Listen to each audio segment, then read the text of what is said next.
So I've been podcasting for a while now. I've finished 25 episodes as of about 3 weeks ago, and that is a milestone that I need to recognize and celebrate. But as I passed that milestone or that finish line in this journey as a podcaster, I realized that things needed to change. Something has to change. I set out on this journey to create something that would generate trust, that would generate leads, and that would be a marketing funnel for clients to work with my company, the Podcast Builders. And over that 25 episodes, I have grown personally and professionally, which has been an awesome thing to experience. I have been able to have really awesome conversations with a few people here on the podcast. And it's been a great creative outlet for me to get in there and work with the video, work with the audio, and just have some fun with doing that sort of production work, which fits me as an artist. It helps me have those things. But at the end of the day, one of the goals that I have is monetization and being able to support my family and keep the lights on and being able to retire my wife. That's really the goal of this, is so that she can be a stay-at-home mom and that I'll have time left over after doing some work with folks to be able to have time to create music and do it in a way that leaves me enough energy to actually create art and not worry about making money off of that. And so that's when I realized something has to change for season 2, because I've done 25 episodes and the money part has not been figured out. I need to put some effort into figuring that side out. So the question for today and the thing to consider is, what if your podcast wasn't just a content project, but a real business asset? If you are a creative entrepreneur, if you are a business owner, or if you are in charge of the marketing department and you're trying to figure out how to maximize your podcast's efforts, then season 2, I think, is going to be for you. Over the next 90 days, I'm going to be documenting my journey of treating my podcast more as a business and as a business asset. I'm going to be tracking all the data points that I can, the real growth, the revenue, and just showing you the entire process and taking you along for that journey. That's kind of what the goal has been the whole time, but I'm being more intentional in season 2 about diving into and documenting the journey of the actual business side rather than just kind of giving tips and tricks and that sort of thing. I want to actually hammer out a workflow and a process in real time that works. And I'm going to be completely transparent here. I'm not sure that I'll be to a place where I have a perfect template or a perfect workflow in the next 90 days. If I am, that's fantastic. But if I've learned anything up in my life up until this point, it is that generally it's going to take me a few tries to figure it out completely and get it to a place where I'm actually happy with it and it's going to be beneficial for everybody. That might be a terrible thing to put in the hook or the intro section of my podcast for the introduction of season 2. But if you are an honest person and you have been on a journey like I have, you know the reality of it. And you know that there's still going to be things that you can learn here in season 2, even if we don't get to that perfect template and that perfect workflow that I'm aiming for by the end of the 90 days. So I invite you to stick around and see if this is something that can help you in your growth over the next 90 days. Episodes are coming out every Tuesday, and I'm going to be just giving my insights as to what's happened over the last week and what I've been working on and what I would propose that you do in your podcast this week. So we can take this week by week and you can do the steps with me every single week. So let's dive in.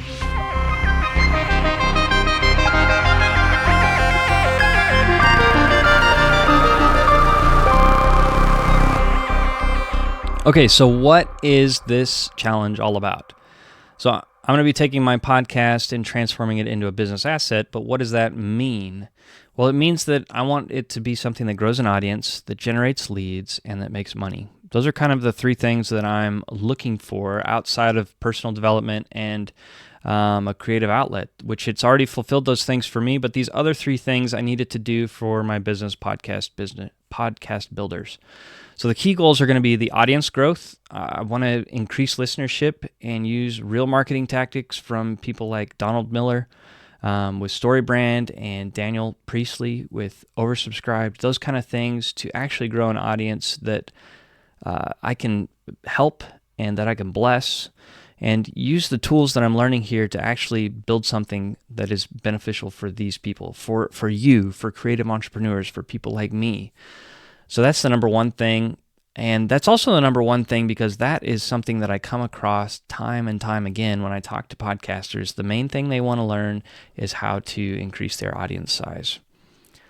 That's the first thing that people want to know. And that is something that honestly I would like to know. My episodes have been ranging from anywhere from, oh man, I haven't been in the stats lately, so I should have done that before I dove in for today's episode. But previously, leading up to this, I believe episodes were ranging anywhere from 10 to maybe 30 listens a week. I know YouTube was doing better for me than the actual podcast like Apple or Spotify. But yeah, how do we increase our audience size and just grow an audience that we can really benefit? So that's the one thing that that's the number one priority of things that I want to figure out as I'm growing. Because if I grow a larger audience, I have more people to work with, I have more people to talk to, and I have more people to help. So it's really a numbers game of getting people through the door. Second thing that I want to work on is workflow efficiency. And build a system that saves time and effort. Over this last 25 episodes, I was really hammering out some things for myself. I have a workflow document that I've been using. Off and on, I haven't used it enough to really say that it's worth using, honestly, to be completely truthful about where my tools are at right now. And so I need to work on that workflow some more and figure out what needs to be cut, what needs to be added, what steps need to be added, what steps need to be cut, in order to make this thing actually an actual tool that entrepreneurs are going to use. And one thing that I saw that helped me see this was working with a colleague on their podcast. They have a successful business, and they have a podcast that's really taken off, and they asked me to do an audit of their podcast. And just looking at how they treated their podcast really as a business asset, because this individual is very business-minded, kind of helped me take a step back and look at how I've been producing my podcast. And I'm like, okay, there's definitely areas that I'm spending too much energy and effort to try to get too much polish out of this. If I was doing something like maybe Diary of a CEO or another really high value production podcast, then yes, I need to continue to pour effort and energy into these types of things. But at the moment, that's not really my, those aren't the people I'm trying to reach, and I don't need to spend that extra time and money on those things. So I need to work on figuring out how to make a workflow that works with my schedule, with the time that I have, and with the team that I have right now, which is currently just me, and what it looks like to build out a team so that I can push further and do higher quality work, and do that in a way that's sustainable. So that's number 2. And number 3 is the monetization, and just generating real revenue using this podcast to drive those leads or to drive that marketing side. And this is the second most requested thing when I talk to podcasters. It's either the audience growth, how do I grow my podcast audience, or how do I generate money? So those are the things that I'm really focusing on. And like I've already said before, the stakes are high. I want to, or maybe I haven't said that, but the stakes are high. I want this to be something that you can take away at the end of this 90 days, or if you're discovering it after the 90 days are finished, that you can listen to this season, and that it could be a real benefit to you and your podcast. I did say this before in the intro, that I'm not sure that I'll be there after the first 90 days. So the stakes are high in the sense that I want it to be there. And for personally, and for you right now, I want it to be there. So I'm pushing as hard as I can to get it there.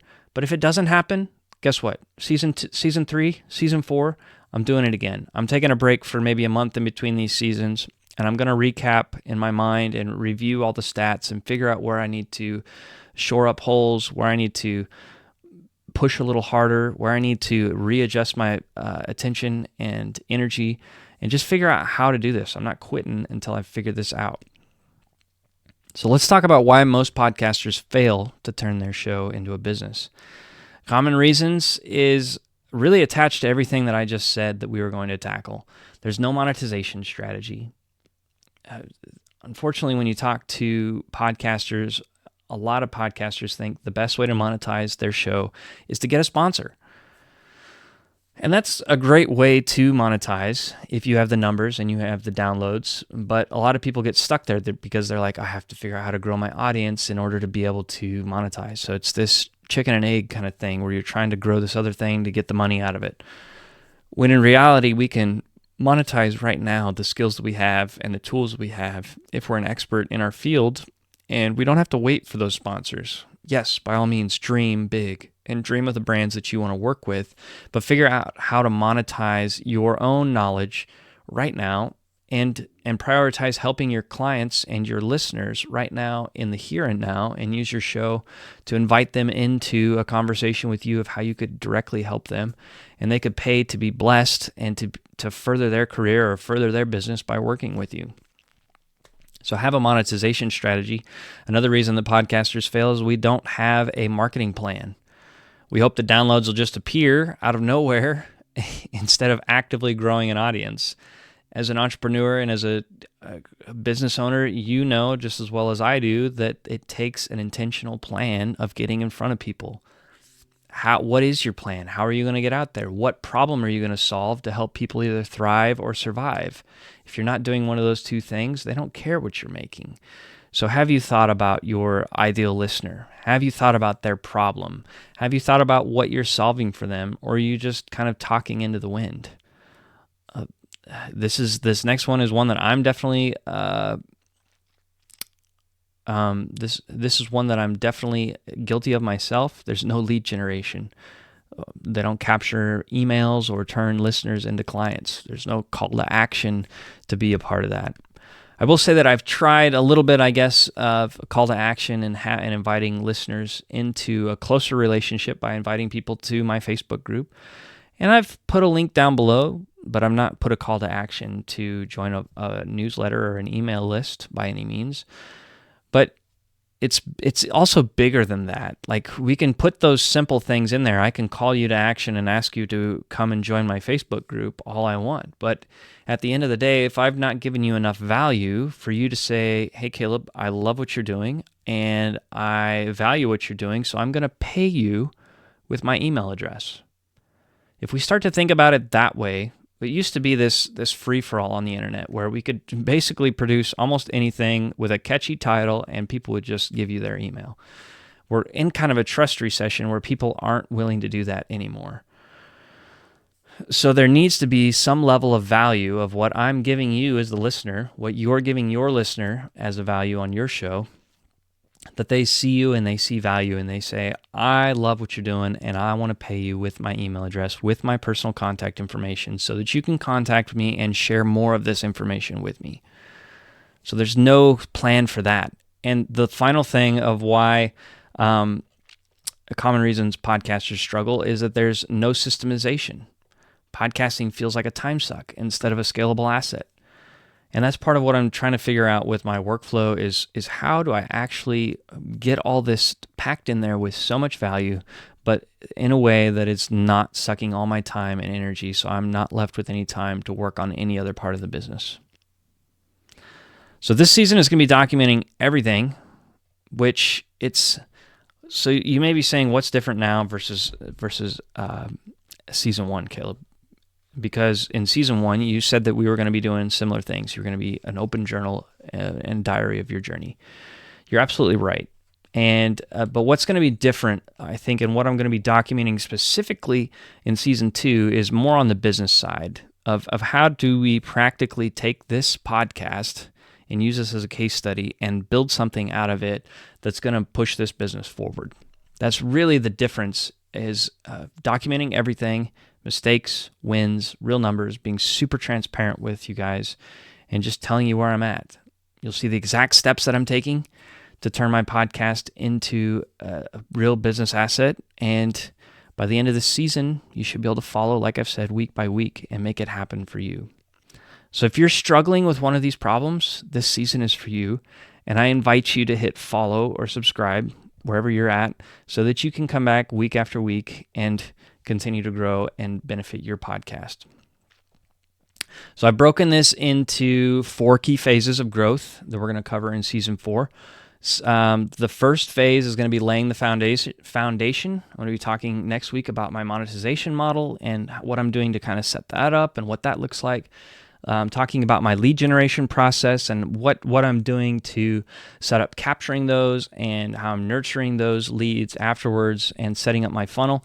In step 2, phase 2, we're doing execution and growth. So marketing, content repurposing, and audience building strategies. Just talking in real time what I'm doing and how that's paying off.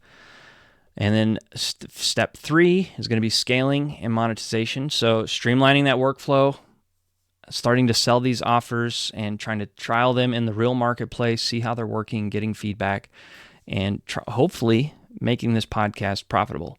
So each of these phases is about 3 or 4 weeks long. So that's about 9 weeks out.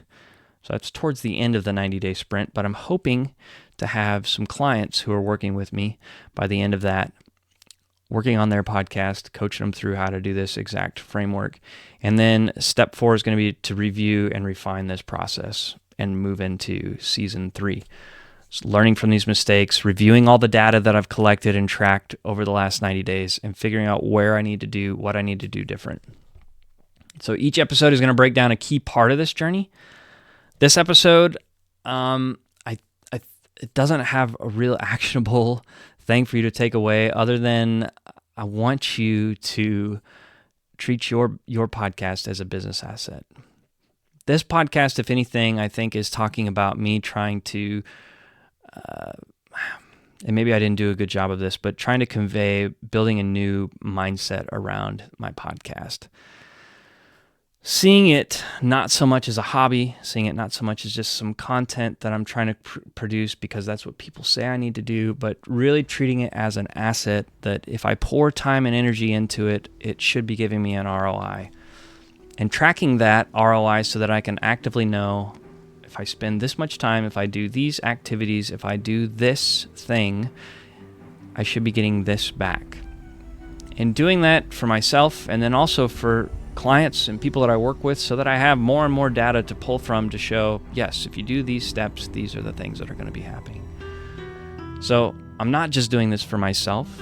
I'm doing this so that you can follow along and apply these things. So if you are trying to do this with your podcast, please follow along.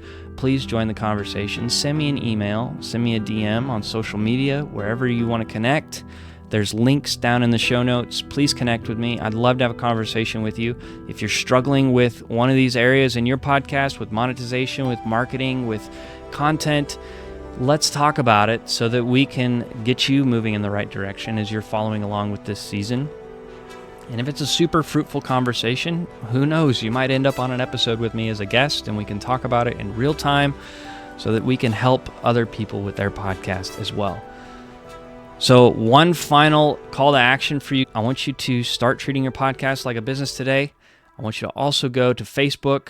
There's a link in the description. Join my Facebook group, The Podcaster's Journey, so that you can journey along with me closer, be a part of the inner circle, where we're talking about this, where we're hammering out the details together day after day with questions and action items in the Facebook group. So head on over there. Let's talk about that together and just keep moving, okay? So happy podcasting. I will see you next week here where we're going to be talking about choosing our monetization strategy and which one works best for your podcast. So thank you so much for joining today. I will see you next week.